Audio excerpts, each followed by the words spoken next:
So hey guys, welcome back to new video.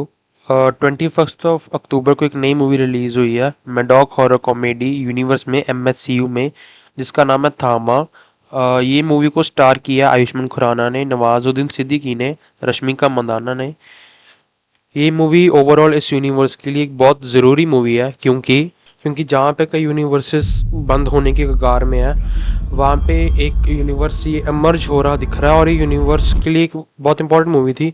तो इस video में बात करेंगे एंडिंग के बारे में, पोस्ट क्रेडिट सीन्स के बारे में, फ्यूचर के बारे में और क्लाइमैक्स वगैरह बेसिक स्टोरी के बारे में। सो बात कीजिए, मूवी एक वेम्पायर बेस्ड, बेताल बेस्ड थामा मूवी है। इन्होंने वेम्पायर्स वर्ड का यूज़ डायरेक्टली नहीं किया, वेम्पायर से थोड़ी हट के मूवी बनाई है। जैसे वेम्पायर्स की जो प्रॉब्लम्स होती हैं, डे वॉकिंग, दिस दैट, उन सबसे थोड़ा हट के उन्होंने अलग टेक लिया। पॉसिबली कुछ इंडियन कल्चर ओरिएंटेड, इंडियन लोगों को जितना समझ आए, हमारे इंडियन ऑडियंस को, उनसे अराउंड बनाया, जिसमें उन्होंने वेम्पायर्स की जगह बेताल वर्ड का यूज़ किया है। उनके लीडर को थामा कह के बुलाया, और along with the making of them is different. उनका ओरिजिन बहुत अलग है। रक्त बीज वाली कहानी कि रक्त बीज एक राक्षस था जो मल्टीप्लाई होता था। उसको रोकने के लिए माँ काली ने बेताल बनाए, जो अंधेरे से निकले थे, जो उस रक्त बीज का खून चूसते थे, जिससे वो मल्टीप्लाई ना हो सके। तो उन्होंने जो इंडियन मैथोलॉजी के हिसाब से, जो उन्होंने इंडियन हिस्ट्री के हिसाब से चीज़ें उठाई हैं to connect with Indian audience, which is good, which I liked in this movie a lot. VFX की बात करें, VFX थोड़ा एवरेज ही था, मतलब मैं ये नहीं कहूँगा कि बहुत अच्छा VFX था। ओवरऑल अगर हम मैडॉक का हॉरर कॉमेडी यूनिवर्स देखें तो उसका VFX डिसेंट ही रहा है, वैसा यही था, ज़्यादा इम्प्रेसिव नहीं था। जैसा मैंने कहा, ये मैडॉक का हॉरर कॉमेडी यूनिवर्स है, सो उसमें हॉरर तो है और कॉमेडी भी है। तो एज यू नो, ये दोनों चीज़ें सब्जेक्टिव होती हैं, पर्सन टू पर्सन वेरी करती हैं। मेरे थिएटर में कुछ लोग थे जो हंस रहे थे, कुछ थे जो चुप थे, अच्छा खासा भरा हुआ थिएटर था। इट डिपेंड्स ऑन यू कि आपको जोक्स आप पे कैसे सूट करेंगे कि नहीं करेंगे। मूवी का रन टाइम डिसेंट था, 2.5 घंटे के करीब था। It's good.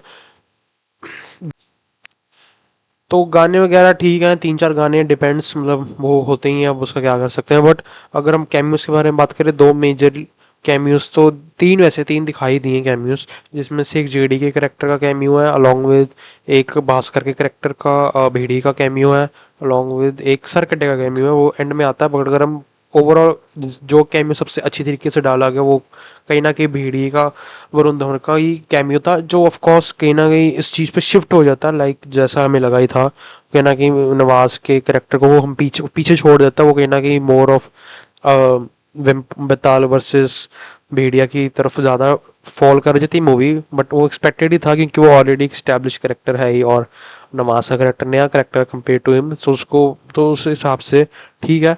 बट अगर हम उस कैमियो के बारे में बात करें, कैमियो बहुत अच्छे तरीके से था। ओवरऑल इस वर्ल्ड में जितना भी उन्होंने यूनिवर्स बनाया, हर एक करेक्टर अच्छी तरीके से डाला हुआ है। भेड़िया और वेम्पायर्स बेताल की एक हिस्ट्री दिखाई गई है कि एक खानदानी दुश्मनी है। और जो जिस तरीके से प्लेस किया गया है, वो रिस्पेक्ट टू प्लेस किया गया स्त्री टू से।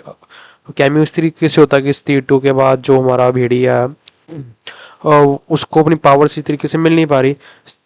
जो स्त्री टू के बाद जो हमारा भेड़िया, उसको उसकी पावर अच्छी तरीके से मिल नहीं पा रही। सो फॉर दैट रीज़न उसको अब ज़रूरत है वेम्पायर के, बेताल के खून की। अगर उसको एक बूंद ही मिल जाए तो वो पता नहीं 5 गुना या 10 गुना ज़्यादा ताकतवर हो जाएगा। तो उसको मिल तो जाता। और this same goes for Bhediya, sorry, vampire also, थामा ऑल्सो, कि अगर उसको भेड़िए का खून मिल जाए तो वो भी बहुत पावरफुल हो जाएगा। तो उन्होंने कहीं ना कहीं उसके उसके अराउंड भेड़िया टू को स्टैब्लिश करेंगे, जैसा मुझे लगता है। भेड़िया टू की कहानी यही होगी, जो Godzilla versus Kong, like kind of Batman versus Superman वाली चीज़ होती है, उसके अराउंड बिल्ड करेंगे। एंड में जाके वो इकट्ठे हो जाएंगे, एक बड़ी फाइट पे जाएंगे, मुझे जो ऐसा लगता है। बट अगर हम उस पर हैं, तो कैमियो बहुत अच्छे तरीके से था। मैंने तो कैमियो को पहले प्रिडिक्ट कर लिया था, टीजर ट्रेलर गाने वगैरह देख के। अगर तुम्हें नहीं पता हो तो जो परसों वीडियो आई थी उसमें आपको पता चल जाएगा, हमने पहले प्रेडिक्ट कर लिया था। बट अगर हम उसमें आए तो अच्छी तरीके से कैमियो इंसर्ट था, अच्छा लगा देख के, एक सही टाइम पे आता था, इट वाज डिसेंट। अगर हम क्लाइमैक्स की बात करें, क्लाइमैक्स कुछ ऐसा होता है कि उसको आयुष्मान के करेक्टर को, रश्मिका के करेक्टर को फ्री कराना होता है नवाज के कैद से, क्योंकि ऑफ कोर्स उसने उसकी जान बचाई, उसको एक वेम्पायर, एक बेताल बना दिया है। जो उसने एक रूल तोड़ा है, तो उस रूल तोड़ने की सज़ा उसको 100 साल की जेल होगी। उस जेल से उसको जेल ना हो, उसके लिए आयुष्मान का करेक्टर उसको बचाने के लिए आता है। और फाइट होती है नवाज वर्सेस आयुष्मान की, जिसमें आयुष्मान एक टाइम के लिए मतलब मर टाइप सा जाता है, मर जाता है, बट जो उनकी जो गॉडेस होती है वो उसको ब्लेस करती है, उसको थामा पिक करती है, क्योंकि मूवी में ये दिखाया गया है कि थामा एक्चुअल थामा वो होता है जिसका दिल धड़के, बट उसके पास पावर बेताल वाली हो, जो एक मुश्किल चीज़ है, क्योंकि जितने भी वेम्पायर्स बेताल होते हैं इनका दिल नहीं धड़कता, but body proper living being की तरह वर्क करती है। तो बट जब वो मर जाता है तब उसके पास वो एक पावर आती है उस गॉडेस से, जिससे उसका दिल धड़कने लग पड़ता है, उसकी पावर्स मल्टीप्लाई हो जाती है। मैं ये देखता उसकी बॉडी थोड़ी बफ्ड हो जाती है, सब होता है, और वो नवाज को हरा के उसको वापस से जेल में डाल देता है। मूवी उधर खत्म हो जाती है। उसे करेक्टर में सटल चेंज आ जाता है after when he gets the power of Thama, उसकी तरह बिहेव करता है एक अच्छे करेक्टर की तरह, लाइक अ लीडर वाली बातें हैं दिस दैट, और उसको जेल में डाल देते हैं। बट उसके बाद जो पहला सीन आता है पोस्ट मिड क्रेडिट मतलब प्री क्रेडिट सीन या मिड क्रेडिट सीन आप कह सकते हो, जिसमें हमें दिखता है कि उसको नवाज के करेक्टर को किसी ने रिहा कर दिया हुआ, और जो सिल्वर चेंज थी वो पिघल चुकी हुई हैं। तो हमें देख के पता चलता है कि उसके बाद कि उसको सर कटे ने, जो सर कटा बहुत बड़ा हो चुका है, लाइक 2x 3x हो चुका है पिछले साइज से, जो ऑफ कोर्स अक्षय कुमार का करेक्टर ही होगा, because he is the Thanos of this universe.